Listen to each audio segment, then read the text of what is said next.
Bonjour et bienvenue dans cette nouvelle vidéo. Aujourd'hui, je vous retrouve pour cette première vidéo de 2023. Bonne année à tous déjà. Et sans plus attendre, qui dit nouvelle année dit nouveau film. 2022 était déjà une année plutôt pas dégueu en termes de sortie, même s'il y a certains films attendus qui ont un peu déçu. Mais 2023 s'annonce être une pure dinguerie en termes de cinéma. Je vais vous présenter les films les plus attendus. Il y en a beaucoup, donc on va essayer que ça dure pas 2 heures comme vidéo. Et je vous dirai bien sûr un espèce de top 10 des films que j'attends le plus cette année. À vos agendas, les films les plus attendus de 2023, c'est parti. Je pense pas que je vais les classer par date parce que ça va être un sacré bordel pour s'y retrouver. On va commencer par tout simplement les films français. Les films français qui m'ont plu en 2022, notamment Adieu Monsieur Hoffman que j'ai vu, taper des bonnes barres sur Super Héros malgré lui, et 2 films que j'ai hâte de voir qui sont Boîte Noire et Goliath qui ont été très bien reçus par les spectateurs et la presse. Mais s'il y a bien un film français qui est attendu en 2023, c'est Astérix et Obélix. L'Empire du Milieu. Ça sort le 1er février. Évidemment, il y a déjà eu d'autres Astérix et Obélix au cinéma. Il y en a eu... Les plus récents, c'était en 2008 avec Astérix et Obélix aux Jeux Olympiques. Astérix et Obélix au service de Sa Majesté en 2012. Mais ils étaient pas fous. La référence, ce sera évidemment celui d'Alain Chabat, qui est sorti en 2002. Astérix et Obélix Mission Cléopâtre, qui est devenu tout simplement un film culte. Et pour l'Empire du Milieu, nous avons Guillaume Canet dans le rôle d'Astérix, Gilles Lelouch dans le rôle d'Obélix, et tout un casting de fou. Donc j'espère vraiment que ça va pas flop. Toujours dans l'humour, nous avons également un film de Philippe Lachaud qui sort le 8 février, Alibi.com 2, donc la suite du 1. Logique. Donc si vraiment vous voulez taper des barres sur le grand écran, c'est vraiment une source sûre, Philippe Lachaud. Et nous avons également 2 films intéressants qui vont sortir, qui se nomment Les Trois Mousquetaires. Les Trois Mousquetaires, donc c'est évidemment tiré du fameux roman d'Alexandre Dumas, et où on retrouve un bon casting, avec Eva Green, François Civil, Pio Marmaille, Vincent Cassel. Ça parle d'une histoire donc où une poignée d'hommes et de femmes vont croiser leur épée et leur destin au service de la France qui est menacée d'une invasion anglaise. On a un premier film qui sort le 5 avril. Je dis premier parce que c'est Les Trois Mousquetaires d'Artagnan qui sort le 5 avril. Et on a aussi un deuxième film, Les Trois Mousquetaires. C'est assez rare quand 2 films sont liés que ça sorte la même année, qui est Milady, et lui il sort le 13 décembre. On va parler maintenant un petit peu super-héros. Des films de super-héros, il y en aura plein cette année. On va commencer par DC Comics, on parlera de Marvel plus tard. Mais là, DC Comics nous ont préparé 4 films. Donc on a Shazam, la rage des dieux, le 29 mars, The Flash, normalement le 21 juin, vous comprendrez pourquoi je dis normalement. Le 16 août, Blue Beetle. DC Comics, je m'y connais pas trop, donc je connais pas. Je me renseignerai dessus au moment où ça sortira. Un nouveau personnage qui rentre dans l'univers d'ici. Et on aura donc la suite d'Aquaman, Aquaman et le Royaume perdu, qui sortira le 20 décembre. Pourquoi j'ai dit ça sortira normalement? Parce que, donc, Aquaman 2 a déjà été repoussé, et puis The Flash, ça se demandait s'il sortira un jour ce film. Parce qu'il est quand même prévu depuis 2017, voire 2018, je crois. Ça fait long, vraiment très long. Et d'ailleurs, je sais pas si vous vous souvenez, mais il était quand même déjà prévenu en 2022, puisque j'en ai parlé dans la vidéo des films les plus attendus de 2022. Donc c'est que ça fait un moment déjà. Et pourquoi il est retardé, The Flash? Parce que tout simplement, un premier point pas négligeable, c'est que le personnage principal, qui est Ezra Miller, il a fait quelques petites conneries,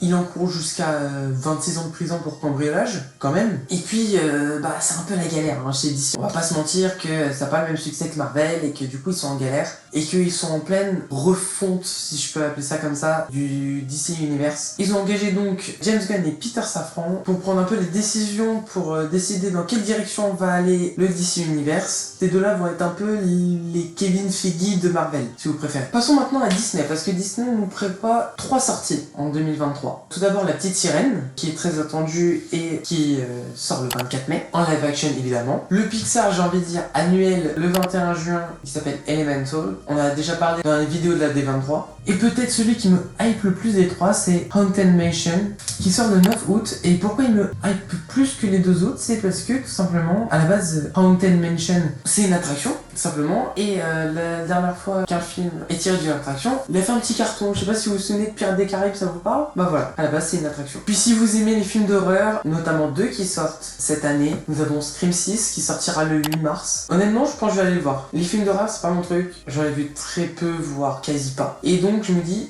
allez, faut commencer quelque part. On va commencer avec Scream 6. Donc, je vais quand même me mettre dans le bain en regardant les 5 premiers. Et après, j'irai voir 6. Et vous pourrez voir ce que j'en pense sur mon Insta, Cinetrip. Et la deuxième sortie horreur de cette année, qui est assez attendue, c'est The Exorcist. Et je trouve que c'est un coup de com' de génie, parce que la sortie américaine se fait le vendredi 13 octobre. Comme idée, je trouve ça juste génial. On a quand même pas mal de films importants qui vont sortir en 2023, je pense notamment à John Wick 4.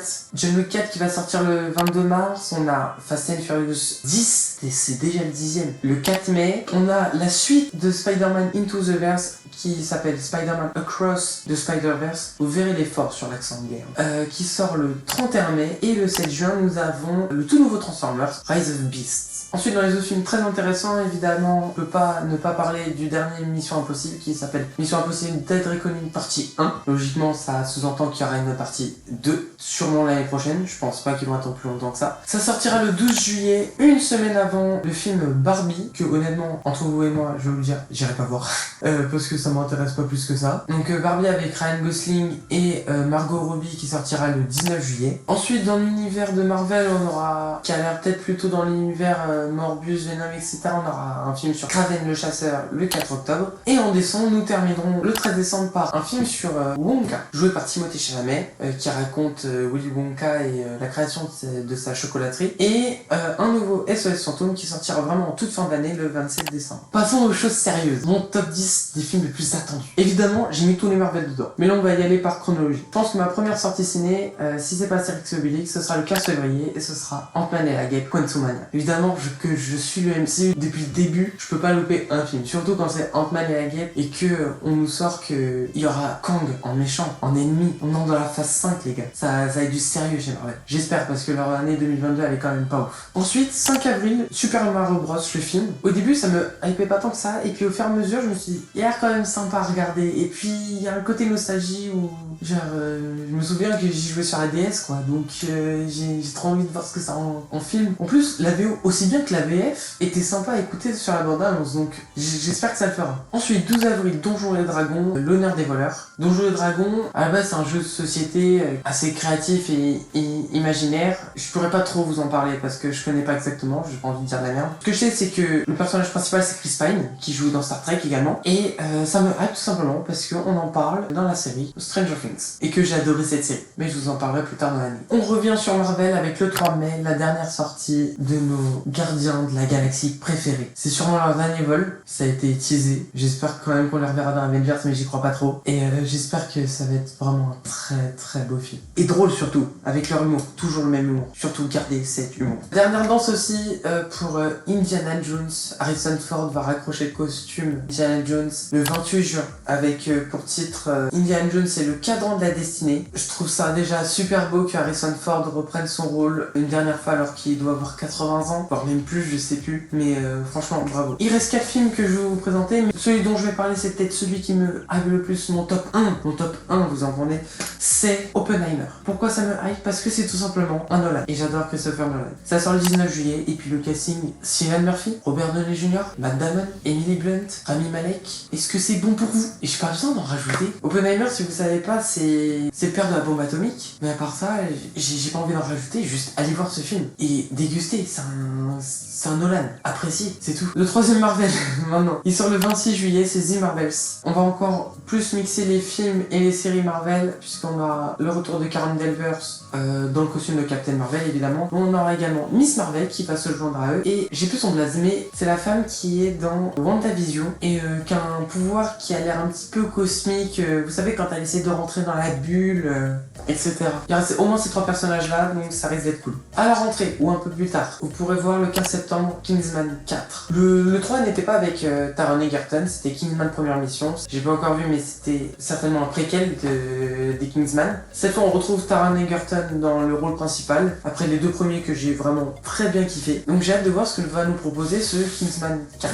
Et donc pour terminer cette année, nous aurons en novembre 2 films. Le 1er novembre, tout d'abord, Dune, deuxième partie, donc la suite de la première partie, ça va de soi, où on retrouve les acteurs Timothée Chalamet et Zendaya, et on va continuer à suivre les aventures de Paul Atreides à travers ce désert. Pour être honnête avec vous, la première partie, j'avais trouvé assez sympa, la musique surtout, mais en termes d'action, c'était pas vraiment ça. On sent que c'était vraiment un opus pour mettre en place l'univers, le décor, etc. Là par contre, contre, je m'attends dans ce deuxième film à quelque chose de vraiment un peu plus dynamique, disons. Et enfin, un film que j'attends tout particulièrement, ce sera le 15 novembre, et c'est Hunger Games, la balade du serpent et de l'oiseau chanteur. Ça sort le 15 novembre au cinéma. Et alors, ce n'est pas directement en lien avec les événements qui se passent dans les 4 premiers films, avec Jennifer Lawrence qui joue Katniss Everdeen. Là, c'est plutôt un préquel sur l'histoire du président Snow. On va raconter son histoire. Et dans le résumé même, on apprend qu'il vient du district 12, du même district donc que Katniss Everdeen,